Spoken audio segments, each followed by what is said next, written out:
Greetings, fellow Empyreans. I am Ashrothi, and this is the Eve Universe show's continued coverage of the CSM 16 with our interviews, this time with Kenneth Feld. How you doing, Kenneth? Pretty good. How are you doing? I am doing great. Gonna move this box over just a little bit. Okay, great. So, before we begin, let me go into the rules. I have 50 minutes to go over the candidacy with the candidate, and I have their post in front of me, which I can show you during the course of the video, or during the course of the show, and I will explore the candidacy, looking to figure out why you guys might be wanting to vote for him and be interested. Once I am done, I will give him a 10-minute warning, and he will have an opportunity to say anything that he may feel I may have missed, or a final pitch, or whatnot. And then when we're both I guess confident in what he's done, or we're done, then it all goes over to YouTube with all the others, where you guys can watch them and become informed, because that's what's most important, an informed electorate. So that way we can have a good and effective CSM, which is a useful tool for us all. Without further ado, Kenneth, you are on the CSM, so we're going to start with that. What do you do on the CSM? Why do you want to run again? Little backstory. I'd been considering running for a few years, and workload and this kind of thing, I was kind of pushed it off. And then, a little birdie told me that they're going to start looking at industry. Obviously, industry is my baby. I am part of a null block. I am part of PL. You have the phage up there. Thank you. But although I am, industry is still my first thing I go to in the game. So PL didn't have a candidate. I hadn't had a candidate the year before. And I threw my hat in the ring and got elected to CSM. Turns out that they were touching industry. Not only were they touching it, they pretty much were hitting it with a sledgehammer. And I got to see that entire process.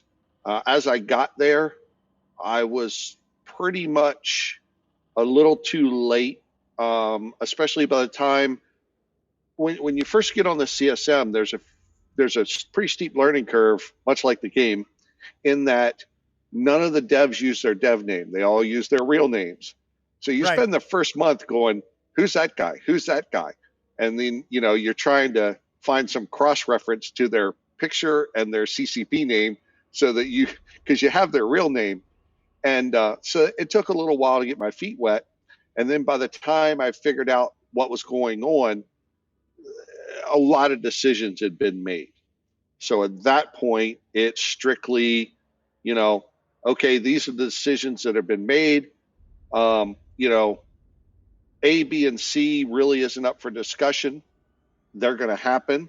D, E, and F are going to happen, but maybe the CSM can influence how D, E, and F look in the final draft. So then you start going to work. Okay, what's the overall picture of this change? How is it going to look when it ships? Then you start reverse engineering it backwards. Okay, if we can shape this a little bit, or tweak this, or change this, or what about if we go down this path a little bit, or what if we, add this little feature in to counteract something that you're doing here, that type thing. And then, there was about 3 or 4 months of that back and forth between the CSM and CCP. And then the final product shipped out in April. So it sounds like you came through the door. It was a dark room. You tripped and fell in, discovered that you were actually in like a subway tunnel, look up and you see a light coming towards you. Is that pretty much what the experience of joining the CSM was for you? It's sorry, clicked on something I shouldn't have there. It's not quite that bad. Maybe not a subway coming at you, but an old 1960s Buick or something. Fair enough. But so okay, just try to give me an idea of like the scope on an abstract level. So like on a scale of 1 to 10, with 1 being like demonstrably terrible, like the game could potentially die from it, 10 being like the absolute pinnacle of game design, where do you feel it was, and where did your help specifically bring it up to? I, Let me preface this by I have been told that I'm not allowed to talk about the original draft. So It's fair. I have That's why to I'm keeping it kind in of be abstract numbers right, terms. Like, don't right. give me any details about what has changed, but just like Um, give me a sense of how far you pushed the needle. you kind of have to break it down a little bit to the different aspects. I kind of look at the change in 4 aspects. There's the subcap aspect, battle cruiser and below. Right. Then you have the battleship and faction ship kind of little section of it. And then you have the capital ship, and then you have the super capitals. And all 4 of those were touched in very, very different ways. That's true. I would say that the CSM had the most effect on the support ships, freighters, jump freighters, orcas, bowhead, rorqual. I would say that was where we had the most concern and input, and then secondary would be caps and supers. Um, I don't want to assign numbers to it because That's that fair. would, That's yeah. fair. But So that was where the stuff that everyone uses every day. right. Well, but That's where we focused. so the I mean I'm aware. One of the things about the industry changes is that there's a lot of it that there's a few pieces of the industry changes that got a lot of attention, which made other pieces of the industry changes not get so much attention. For instance, like as you mentioned, battle cruisers and below actually became comparatively much more simpler and potentially cheaper to build through all of this. But Caracals are down to 13 million in JITA today. right, and there's a lot of intricate reasons for that that is difficult to suss out by just looking at the numbers as they were. But you said that the you put orcas and mining ships, and while I know that they were part of the changes, like I don't that didn't stand out to me at all. Is that because you managed to did it not rise on the radar because disaster was averted, or is it just something that I just not get it? Yeah, I there's no way I could give you a complete picture there. That's fair. Um, Okay. Well, it's yeah.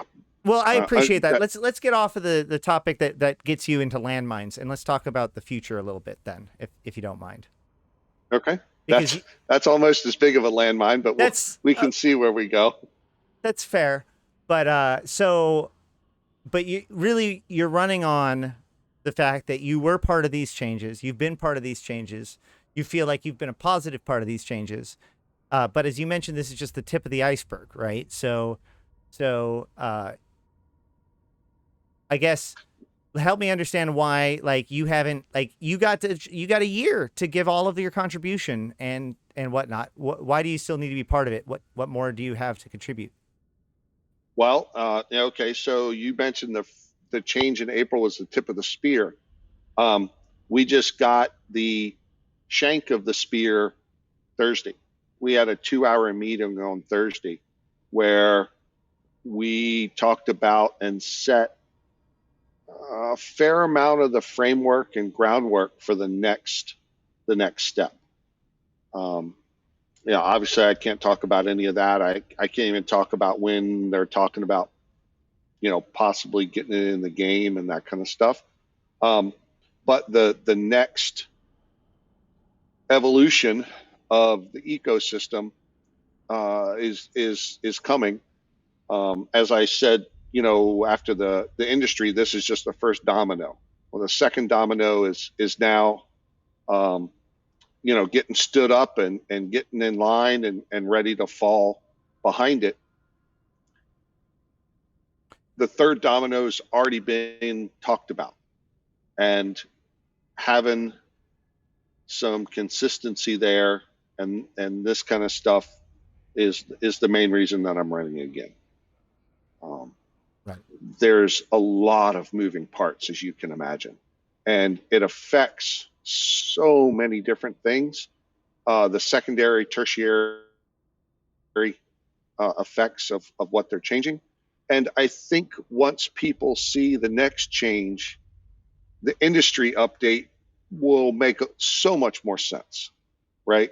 And Right. then the next change after that will make even more sense. I think after this next change, there's a lot of people that the puzzle will start to get clear. You know what I mean? Well, If you yeah. got that 1,000-piece puzzle on the table, once you get about a third of it done, you can figure a lot of stuff out. You're like, And oh, I this is think a whatever it is. This is a tree or whatever. Yeah.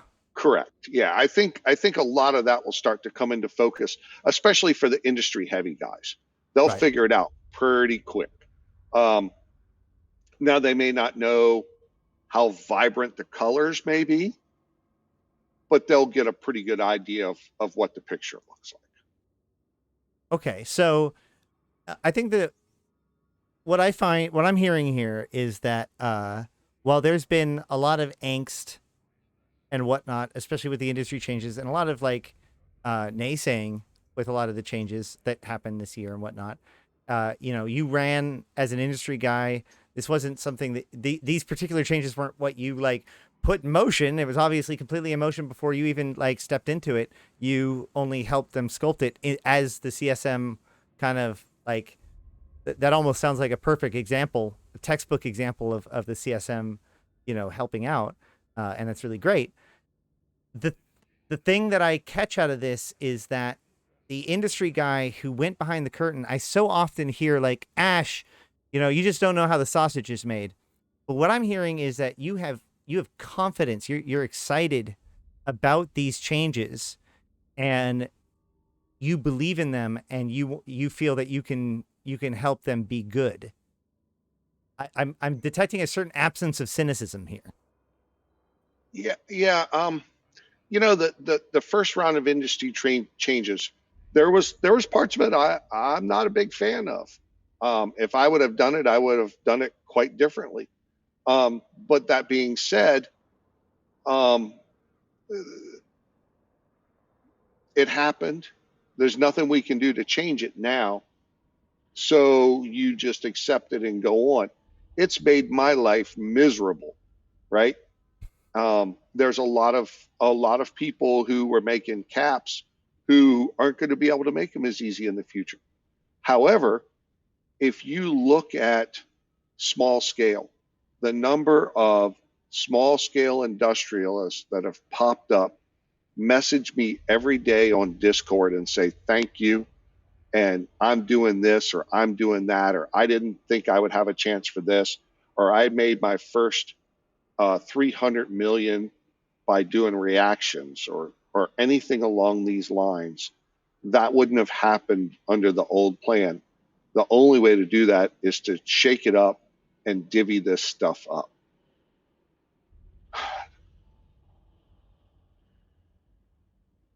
I look at it as training the next set of industrialists, right? Everyone has to start at the bottom. But instead of starting at the bottom and trying to run up that cliff, now it's a gentle slope. Well, maybe not so gentle, but it's a slope nonetheless. And it will allow them to get their feet wet in Tech 1. But I think there was a lot of people who only built Tech 1 before and were too scared to do Tech 2 or something else. And now there is something a little more intermediate, the reactions, more blueprints to build battleships and faction ships and stuff. So instead of going straight to the Tech 2 components, there's just another realm there that they can get into, look and see if it's something that they want to do, PI is huge now. I have been saying for years that PI is the easiest way to make money in Eve, period. Is it monotonous? Yes. Is it tedious? Yes. Do you want to gouge your eyes out sometimes? Yes. But for 15 or 20 minutes a day, couple pilots per account, you can plex your account off of PI. I mean, these are all really good points, and so to that end, well, I've been trying to focus on the idea that helping the player base understand these changes is a key piece to all of this, right? And so, as a CSM member, as a liaison, help us understand as a person who's representing these small people who are coming and thanking you for this opportunity. Help us understand how these changes actually make that opportunity compared to the way it was before, because so many people just hear like, oh, you now need all these pieces. It's not now just all this expensive. Like, and yet, wait, there's now more smaller industrials, but nobody will do these things. Nobody will do that stuff. That's all extra stuff. Help bring that together. Okay. So if you looked at it before, a Titan was just 6,000 frigates, or I don't know the exact number, but it was just frigates, just a lot of them, right? Mm-hmm. Right. So everyone was competing for the same stuff. If you need to build a Titan and you didn't mind, let's just assume you go to JITA. You go to JITA and you buy Spod or Arcanor, Bisto, Crocite, whatever you needed to build that Titan. Well, the same guy who's trying to build Caracals for his small gang out of Lowsec somewhere is competing against the same people who are building those Titans. Who's going to win? The Right. guy that's building 5 Titans doesn't give a crap what the price is. I got to build 5 Titans, buy out JITA, put the stuff in the jump freighter, carry it away, screw you, right? Well, now the amount that goes into caps and this kind of stuff is much, much less. And they also changed the ore ratios for what goes into those ships. So now, as we're seeing in JITA, Feroxes are down to, I think, 65 or 70 million. Caracals are down to 13 million. Yes, there is going to be a lot of competition there, but only for selling. You can get the resources now fairly easily. And they are completely separated from people who make battleships, faction ships, Tech 2,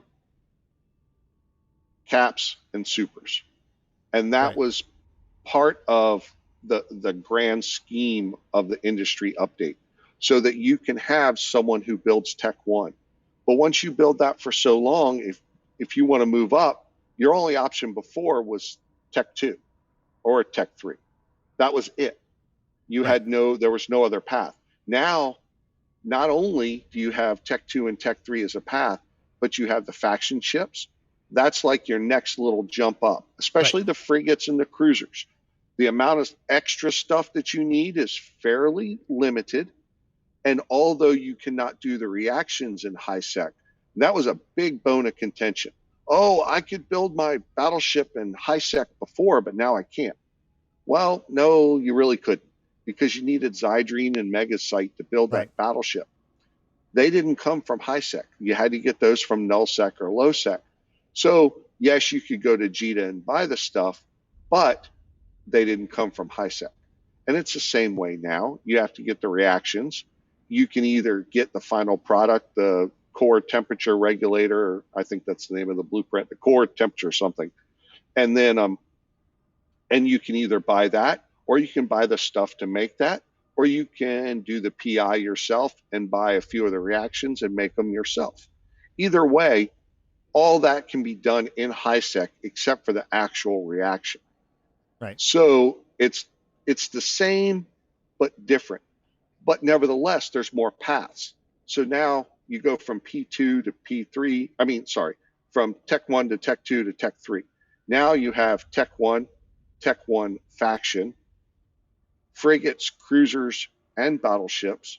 Plus, you have Tech 1 battleships, which are different than the Tech 1 faction battleships. And it's all a different progression. And Right. all of them take specific blueprints and reactions, all of which give people more niches to one, do PI for, to do reactions for, or to take the reactions in the PI and build the products that go into those ships so that someone can go to JITA and buy everything they need to build that battleship and then build battleships. Right. So, yeah. So this exactly, there's kind of two pieces to this. First of all, the low end of it was actually made even lower and easier because all of the rarer minerals were stripped out of those, you know, the lower end ships, the smaller T1 ships, so that way you can produce them with almost just solely high sec materials. But and this is what people kind of don't follow, which is that idea of like making it harder makes it more accessible, is because of the lack of stepped progression makes the what do I do now a very difficult question for a new person. And unfortunately, T1 industry wasn't sustainable in its own right. So it wasn't something that you could just like become a successful T1 industrialist and master it and become a T2 industrialist and then, whatever, because T1 industry was insufficient and T2 industry was obscenely complex by, it's just all the way complex, none of the way complex, and nothing in between. So now I can build cruisers and then want to do something more. Okay, well, if I can figure out how to do reinforced carbon fibers and start building this stuff, then I can start doing faction ships, or I can start building battleships. Oh, now I've started to figure out reactions. Now, once I learn the one reaction that takes R4, it's a very simple reaction. Now I have to deal with the fact that everything takes all different kinds of reactions. And now I'm doing T2. So before there was no intermediate step that kind of took you from T1 to T2, this helps it not go from like 0 to 1 to 80. Is that what you really like about this? That was one of the things that I was encouraged by, for Right. sure.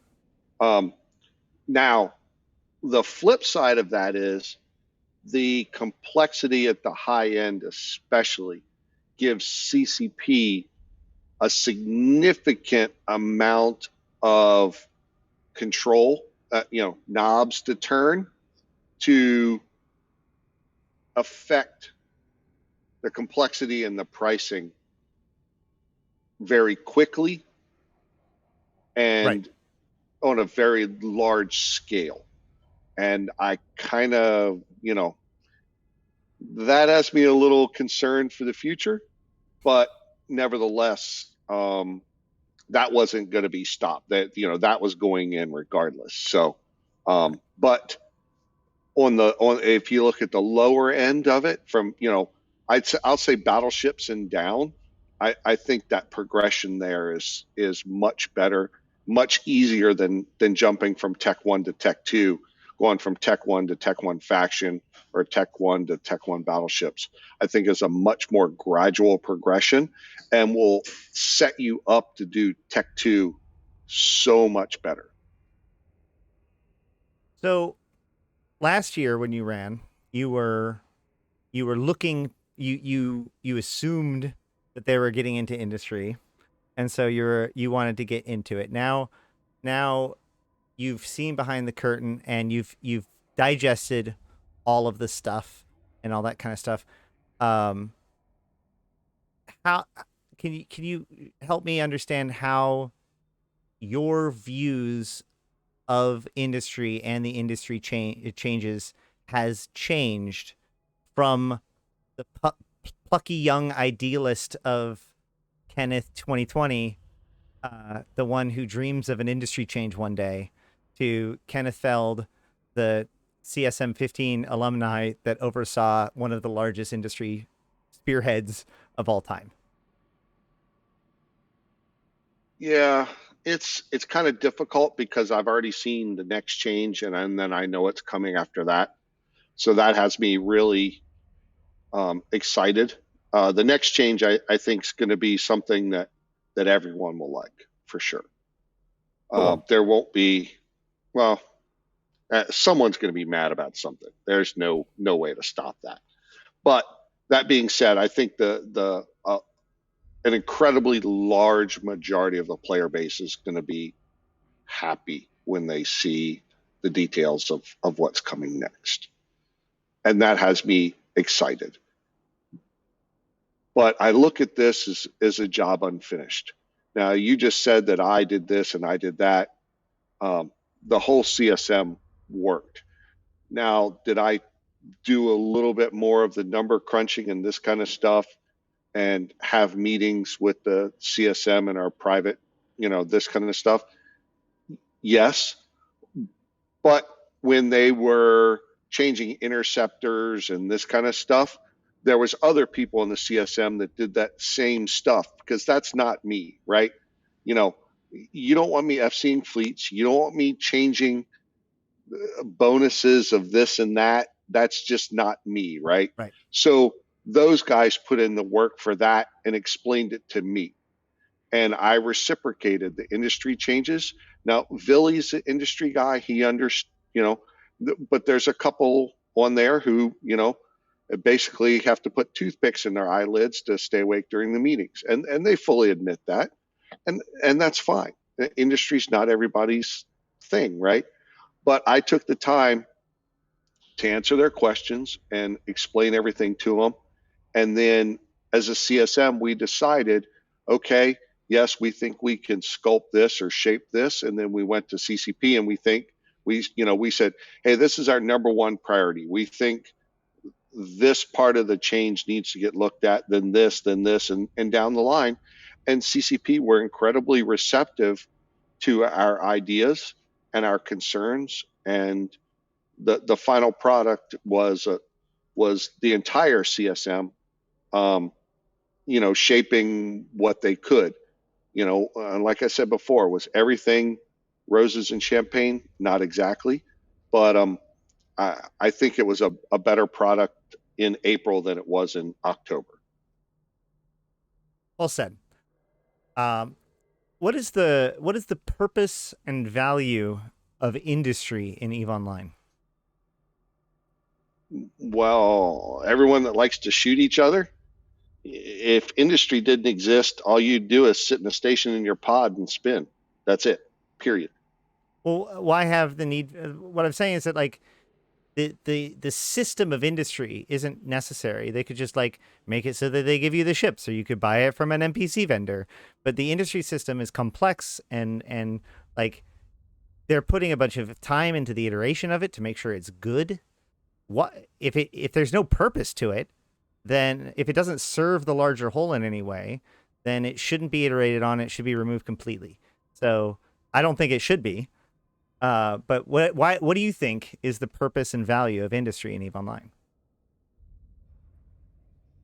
For one, when you go from a group who buys everything in JITA to a group who starts producing yourself, and then you go into a group who is almost completely self-sufficient, that's not a personal thing. That is a group effort.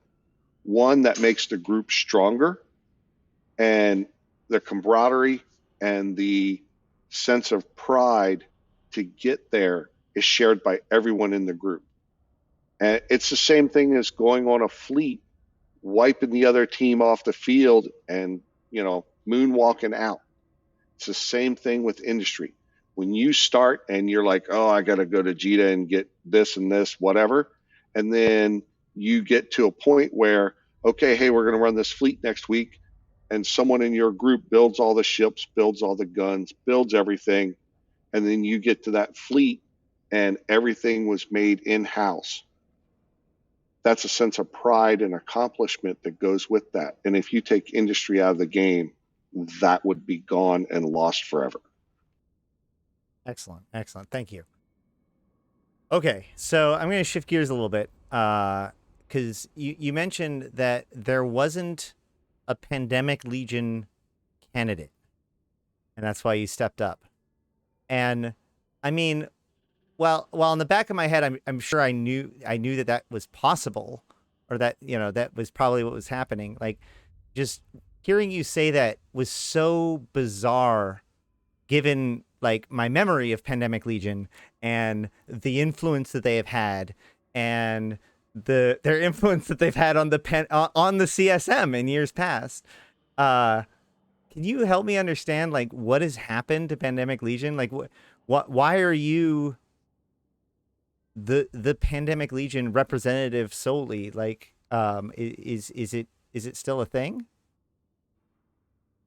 Is what still a thing? The Legion, man. Like what do you guys y'all all right I out think there? I think I think we're doing okay. Okay. We're getting along pretty good. Yeah, I'm not sure why there was a lull there.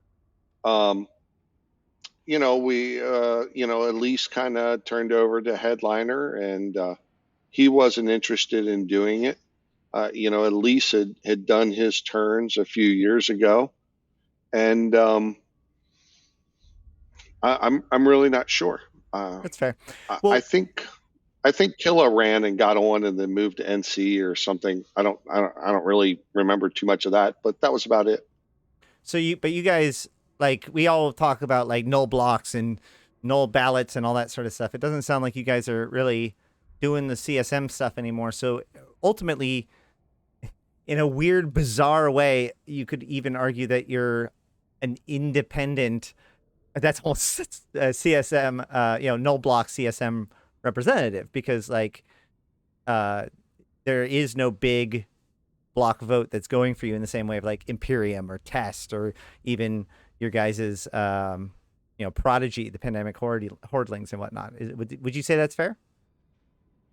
Well, hordes by themselves. Gobbins normally gets in on raw vote. Merkel Chen is the same way. Right. He's with Karma Fleet. I think he got over 5,000 votes last year, and he only needed 3,000 and something to get in. So, those guys have a large block vote. Right. PL, we kind of share our vote with NC, right, or NC dot. So last year, if you watch the clip that CCP Aurora, I think Yep. that's her name, Mm-hmm. CCP Aurora put up, and she went through, how the votes went, and when someone dropped out, where their secondary and tertiary votes went, how many Incredible votes got presentation. killed. That was she knocked it out of the park with that. Yep. And it made it so everyone understands the voting process now. But along with that, if you looked, Blazing Bunny, who was the NC dot candidate, and I started off roughly the same. I think he had me by 100 votes. And as it progressed, I think one of the first candidates to go out was the NSH candidate. And I was down their ballot like third or fourth, I think, but I think I was in front of Blazing Bunny. So then when I got those points, that kind of leapfrogged me over Blazing Bunny. And then whichever one of us went out first, the other one was going to pick up Right. a ton of votes. And it just so happened that I was ahead of him by about 200 votes, I think, when he went out. And I went from like 1,500 and I picked up almost 1,000 votes from him. And then that put me at 2,600, and you only needed a little over 3,000 to get elected. And then I think Slice or someone, I don't remember the exact order of what had happened, but I went over fairly quickly after that. So it may not be PL. And that's one of the reasons we may not have had a candidate, because we went through, a couple corps left or kind of merged, and we got rid of some inactives when we moved from tribute back to drones and that kind of stuff. And then we've slowly been growing since then. Right. So, we're at a point now. Are we ever going to get in on raw vote? Not a chance. Right. We don't even have enough pilots to get in on raw vote, even if every single pilot voted. Yeah. But with NC and PL combined, we can get a significant part of the way there, and then it's working with our allies. You know, maybe I'm third or fourth or on some ballot, but it's enough to put me over, Right. and that's the beauty of the voting system. And that's kind of, you know, there's a lot of diplomacy behind the scenes for all the voting stuff. You know. That's true. That is very true. And I'm glad to hear that you're got your fingers in all of that. But it is also true that like what that means is that there is a very real possibility that you might not get in.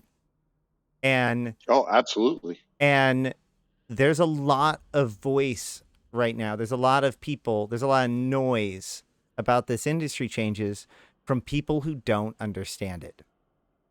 And at the same time, as you said yourself, there's a lot of people who are actually like not listening to this stuff and instead engaging with it and seem to be having a good time with it, right? So it would it would seem, if you believe in that stuff, that like it is doing well and it is working.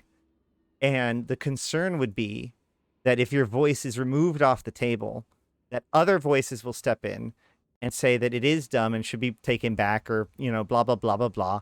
And something more problematic it may be put in. And so, yeah, the industry changes were controversial, but I believe that those who have actually engaged with it, that besides maybe with the exception of pirate faction shipbuilders, are overall pretty actually happy with some of the changes of the industry rework.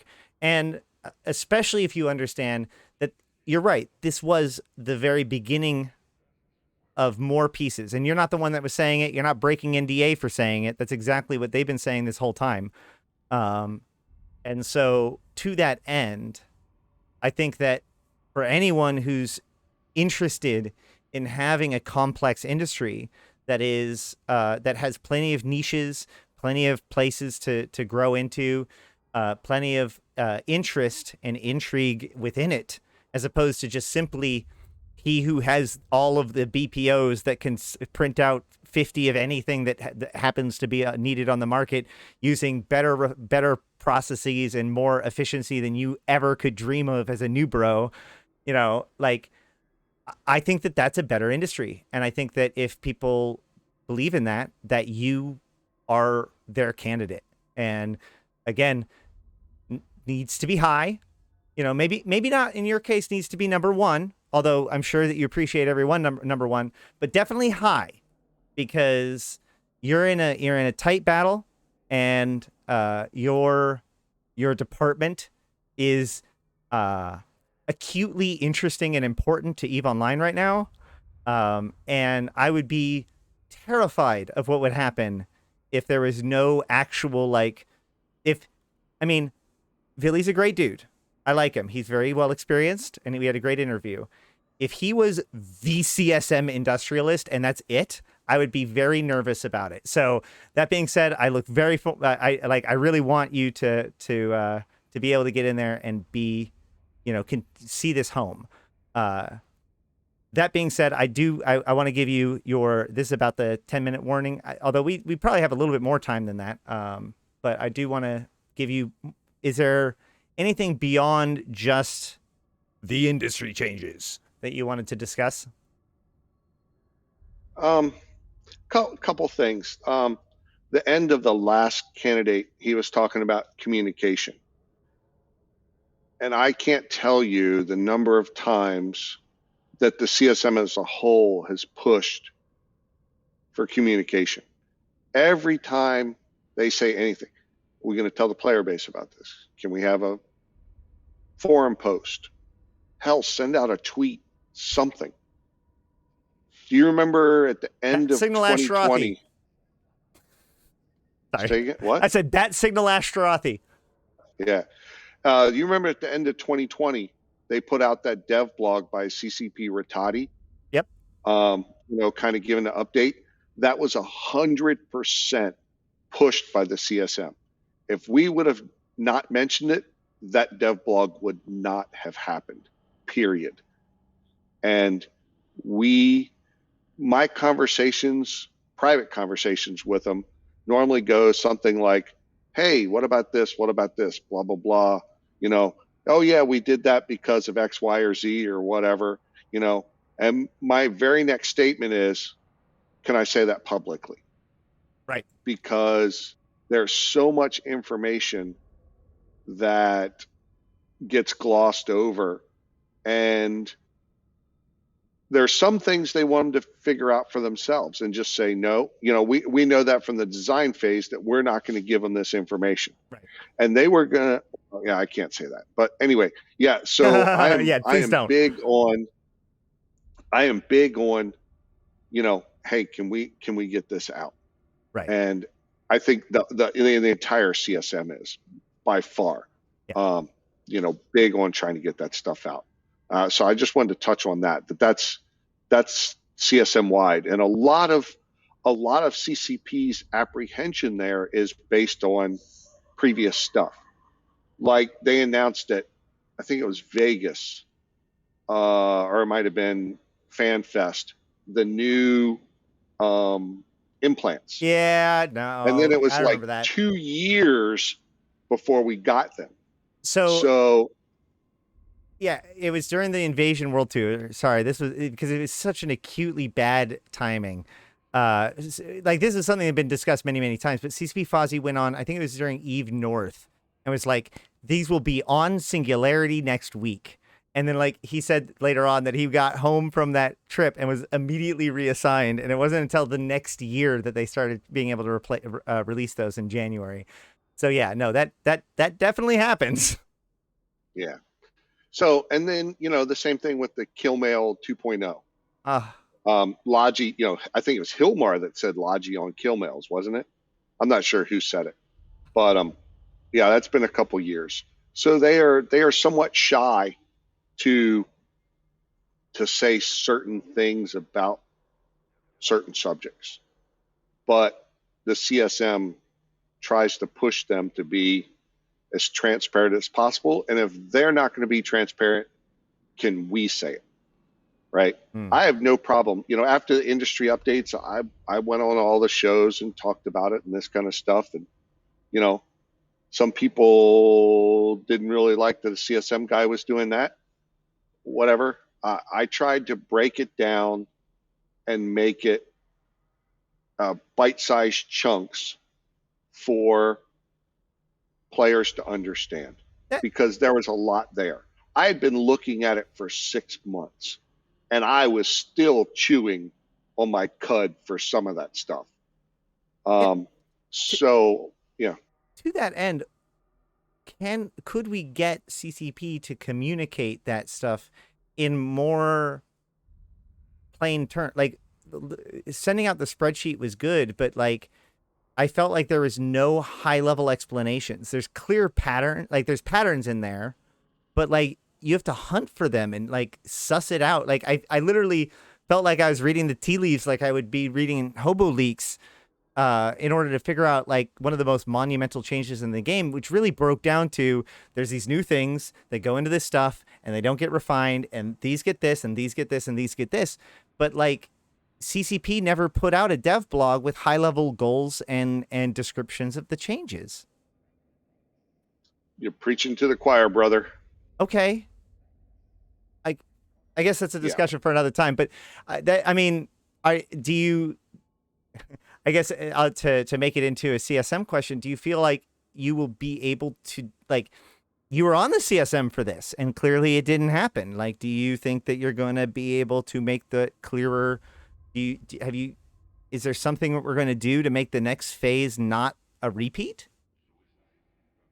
I would be shocked if it changed. I'm not saying I'm not going to push for it.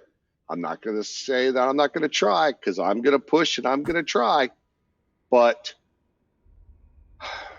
well, then at the very least, we need you there 6 months ahead of time so you can digest it for the rest of us when the time comes. Woo.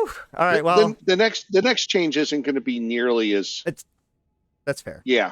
People will figure this one out pretty daggum quick. All right. Well, either way, yeah, it is a tough challenge, not only to work on the balance change itself, but also help push CCP to communicate these kinds of things. I guess the only thing I can throw at you is, let's keep reminding CCP that they could use the Academy as a way of like putting out active information about new information and keeping people informed with the way things are. That might be a pretty cool way of doing it.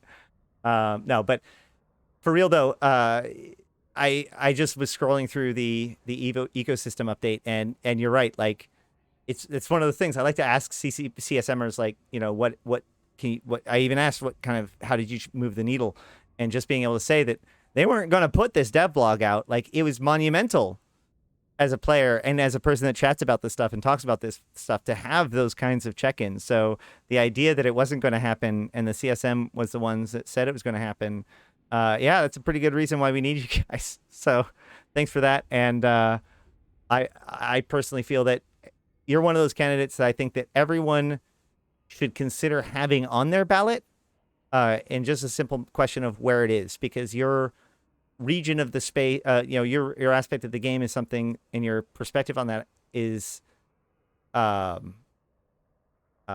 to obtain, rare, and probably essential.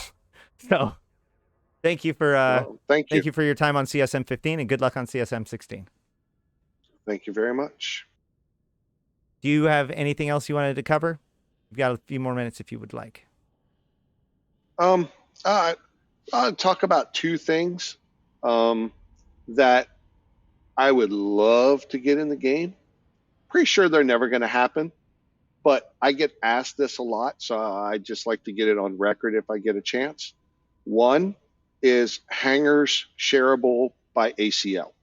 So you could share your personal hanger via ACL with your alts. That way, all your pilots could use one hanger. That's never going to happen. The ACL system, I don't think, could handle it. And every time you docked, it would have to look through every hanger in that station and determine if you're on the ACL for it. So I think just from a tech perspective, meaning overhead, you think it's laggy now, you dock and undock a couple times and tie dye with that. Oh my God, it would be pretty bad. But if I could add one feature to the game, that would be the number one feature that I would ask for. Second thing is blueprint merging. I don't think that will ever happen in a meaningful way, because each blueprint copy, when you make a copy, it's a new item ID, and there is no blueprint copies in the game. They're Right. blueprints with a little flag that makes them a copy. Right. So they can all have different ME, TE, and different amount of runs. So I don't think you would ever get them to merge. However, what I would like to see is, say you go to you open the industry UI and you click on 10, say you have 10 build slots, and you click on 10 BPOs or 10 BPCs, and you put in the total number of runs that you want to make. So say I'm building Munins and I have 10 single run Munin BPCs. I highlight all 10 and I click install, and it installs all 10 jobs simultaneously. That, I think, is a reasonable goal. And I will push for it when, and they have to be ready to look at the UI, right? The ecosystem right now is more on the the functionality type thing, but I think that would be a really cool feature. I think it would help a lot of people. I don't think it will happen soon, but that would probably be my second most favorite feature, and probably one of the most asked for that people come talk to me. Why can't I just take 10 BPCs and right click combine or something along those lines? I think there's another game out there that allows that or something, because it seems to be a theme. But I don't play any other games, so I don't really know. But I would love to do that. I just the way that they're in the database. Now I'm not a database guy. Good Lord, you don't want me touching the database. But from people I've talked to who are database guys, um, I don't think that's even feasible.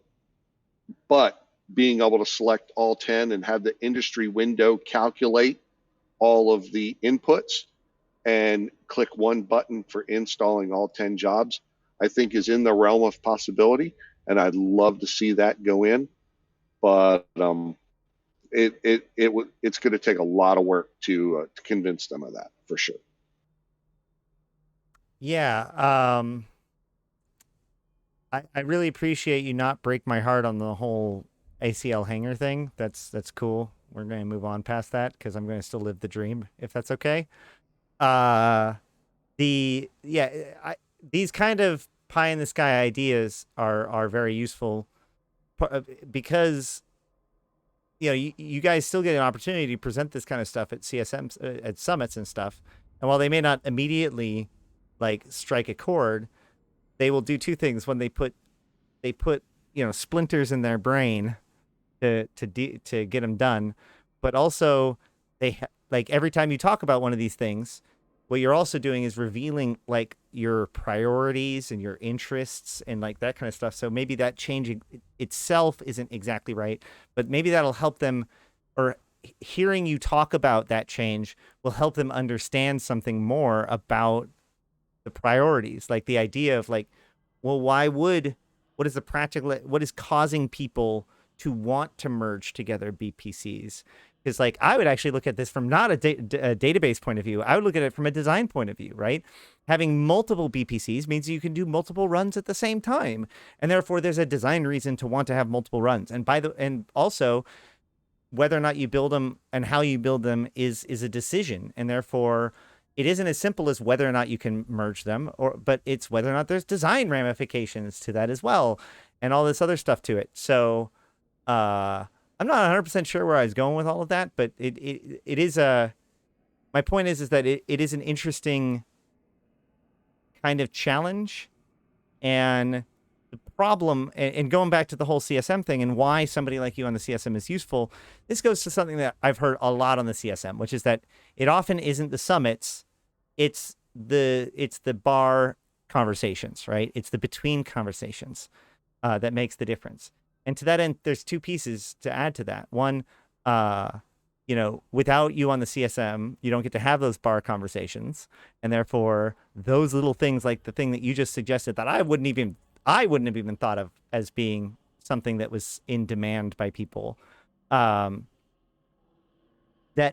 is incredibly useful, and more importantly, something that you did not get to take advantage of this year. And so hopefully, fingers crossed, if you do get on the CSM, we could change that. So I wish you the best of luck, my friend. You've put a lot of work into this. And every time I've talked to you, which by the way, I do actually say, shoot, at the beginning of shows, I'm supposed to talk about conflicts of interest. And obviously we've talked on Talking in Stations before. I've seen you before outside of this. And that plus this conversation, this is something that you truly, truly care about. This isn't something that you're just like making money on or whatever. Like, this is something that you are into because you're very passionate about the system and you believe in it and you love it. And even though what they were doing wasn't exactly what you had in mind, you adjusted, adapted, understood it, and are working with it. And I think that if nothing else, proves that you are an effective CSM candidate or a CSM member. So you did it before, you want to do it again. And I think that those who support you have really good cause to. Good luck, man, friend. Thank you very much. 07.